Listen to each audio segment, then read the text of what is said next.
ಬೆಳಗಾವಿಯಲ್ಲಿ ಮಹಾತ್ಮ ಗಾಂಧೀಜಿಯವರು ಒಂದು 100 ವರ್ಷಗಳ ಹಿಂದೆ ಕಾಂಗ್ರೆಸ್ ಅಧ್ಯಕ್ಷತೆ ವಹಿಸಿ ನಡೆದ ನಿಮಿತ್ತವಾಗಿ ಕಾಂಗ್ರೆಸ್ ಪಕ್ಷವು ಗಾಂಧಿ ಭಾರತ ಕಾರ್ಯಕ್ರಮವನ್ನು 21ನೇ ತಾರೀಕಿಗೆ ಹಮ್ಮಿಕೊಂಡಿದೆ. ಇದೊಂದು ಐತಿಹಾಸಿಕ ಘಟನೆ.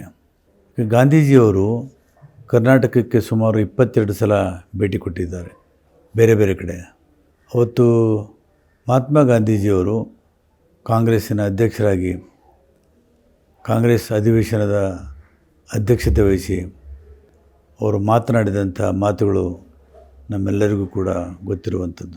ಭಾಳ ಪ್ರಮುಖವಾಗಿ ಏನಂದರೆ, ಹರ್ಡೀಕರ್ ಮಂಜಪ್ಪನವರು ಮಹಾತ್ಮ ಗಾಂಧಿಯವರನ್ನು ಭೇಟಿ ಮಾಡಿ ಈ ನಾಡಿನಲ್ಲಿ ಹಿಂದೆ ಬಸವಣ್ಣ ಏನು ಹೇಳಿದ್ದಾರೋ ಅದನ್ನು ಗಾಂಧೀಜಿಯವರಿಗೆ ತಲುಪಿಸಿದ ಕಾರಣಕ್ಕಾಗಿ ಗಾಂಧೀಜಿಯವರು ತಮ್ಮ ಭಾಷಣದಲ್ಲಿ ಹೇಳಿದ್ದಾರೆ, 12ನೇ ಶತಮಾನದಲ್ಲಿ ಅಣ್ಣ ಬಸವಣ್ಣ ನಾನು ಏನು ಹೇಳಬೇಕು ಅಂತ ಬಯಸಿದ್ದೇನೆ ಅದಕ್ಕಿಂತ ಭಾಳ ಒಳ್ಳೆಯ ರೀತಿಯಿಂದ ಹೇಳಿದ್ದಾರೆ, ಹಾಗಾಗಿ ನಾನು ಹೆಚ್ಚಿಗೆ ಹೇಳೋದಿಲ್ಲ ಅನ್ನುವಂಥ ಮಾತನ್ನು ಗಾಂಧೀಜಿಯವರು ಅಣ್ಣ ಬಸವಣ್ಣನವರನ್ನು ನೆನೆಸಿದರು.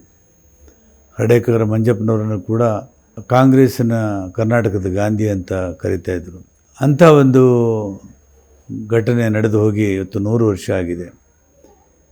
ಇವತ್ತು ಕರ್ನಾಟಕದ ಇರತಕ್ಕಂಥ ನಮ್ಮ ಮುಖ್ಯಮಂತ್ರಿಗಳು, ನಮ್ಮ ಅಧ್ಯಕ್ಷರು, ಅದೆಲ್ಲಕ್ಕಿಂತ ಹೆಚ್ಚಾಗಿ ರಾಷ್ಟ್ರೀಯ ಅಧ್ಯಕ್ಷರು ಇವತ್ತು ನಾಳೆ 21ನೇ ತಾರೀಕಿನ ದಿವಸ ಸಮಾವೇಶದ ಅಧ್ಯಕ್ಷತೆ ವಹಿಸಿದ್ದಾರೆ, ಮಲ್ಲಿಕಾರ್ಜುನ ಖರ್ಗೆ ಸಾಹೇಬರು.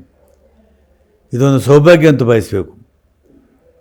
ಯಾರು ಮಹಾತ್ಮ ಗಾಂಧೀಜಿಯವರ ತುಳಿತಕ್ಕೆ ಒಳಗಾದಂಥ ದೀನರನ್ನು, ದಲಿತರನ್ನು ಮತ್ತು ನಿರ್ಲಕ್ಷಿತರನ್ನು, ದಮನಿತರನ್ನು ಮೇಲ್ತರಬೇಕು ಅಂತ ಅಸ್ಪೃಶ್ಯತೆ ವಿರುದ್ಧ ಹೋರಾಟ ಮಾಡಿದರು.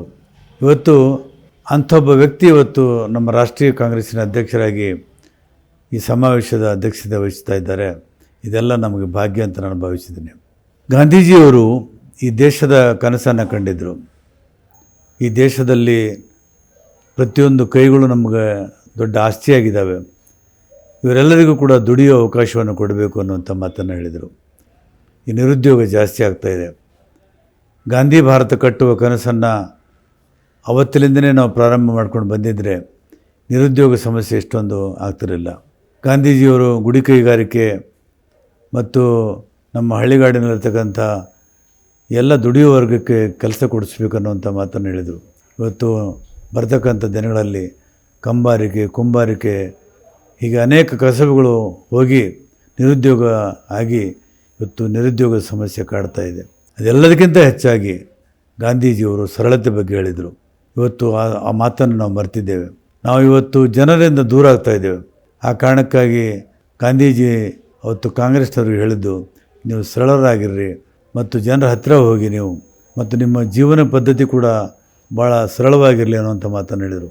ಆದರೆ ಮರೆತು ಭಾಳ ವಿಜೃಂಭಣೆಯ ಜೀವನವನ್ನು ಇವತ್ತು ನಾವು ನಡೆಸ್ತಾ ಇದ್ದೀವಿ. ಭಾಳ ಒಂದು ದುಡ್ಡಿನ ಮೇಲೆ ನಾವು ಭಾರ ಬಿತ್ತಿ ಇವತ್ತು ಬದುಕ್ತಾ ಇದ್ದೀವಿ.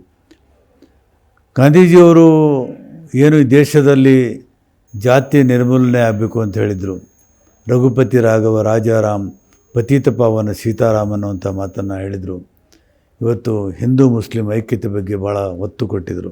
15ನೇ ಆಗಸ್ಟ್ 1947 ದಿವಸ ರಾತ್ರಿ ಜವಾಹರ್ಲಾಲ್ ನೆಹರೂಜಿಯವರು ಕೆಂಪುಕೋಟೆ ಮೇಲೆ ಧ್ವಜ ಹಾರಿಸ್ತಾ ಇರಬೇಕಾಗಿದ್ದರೆ ಗಾಂಧೀಜಿಯವರು ಆ ಸಂದರ್ಭದಲ್ಲಿ ದೆಹಲಿಯಲ್ಲಿ ಇರಲಿಲ್ಲ. ಹಿಂದೂ ಮುಸ್ಲಿಂ ದಂಗೆ ಹೊತ್ಕೊಂಡಿತ್ತು ಬಂಗಾಲದ ಗಡಿಭಾಗದಲ್ಲಿ. ಆ ನೌಖಾಲಿಯಲ್ಲಿ ಹೋಗಿ ಡಾಕ್ಟರ್ ಲೋಹಿಯಾ ಮತ್ತು ಗಾಂಧಿ ಹಿಂದೂ ಮುಸ್ಲಿಂನ ಐಕ್ಯತೆಗಾಗಿ ಇವತ್ತು ಹೋರಾಡಿದರು. ಆವತ್ತು ಗಾಂಧೀಜಿಯವರು ಕಂಡಂಥ ಕನಸನ್ನು ನನಸು ಮಾಡಬೇಕಾಗಿದ್ದರೆ ನಮ್ಮ ದೇಶದಲ್ಲಿ ಸಮಾನತೆ, ಸ್ವಾತಂತ್ರ್ಯ, ನ್ಯಾಯ ಮತ್ತು ಬಂಧುತ್ವ ಇವತ್ತು ನಮಗೆ ಹೇಳಿದ್ದಾರೆ. ಅದನ್ನೇ ಸಂವಿಧಾನದಲ್ಲಿ ನಾವು ಅಳವಡಿಸ್ಕೊಂಡಿದ್ದೇವೆ. ಅಹಿಂಸೆಯನ್ನು ನಾವು ಮುಂದುವರ್ಸ್ಕೊಂಡು ಬಂದಿದ್ದೇವೆ. ಹಿಂಸೆಯನ್ನು ಯಾವತ್ತೂ ಕೂಡ ಗಾಂಧೀಜಿ ಪ್ರತಿಪಾದಿಸಲಿಲ್ಲ, ಅದನ್ನು ವಿರೋಧ ಮಾಡೋರು. ಗಾಂಧೀಜಿ ಜನಪರ ಚಳವಳಿಯಲ್ಲಿ ನಂಬಿಕೆ ಇಟ್ಟಿದ್ದರು.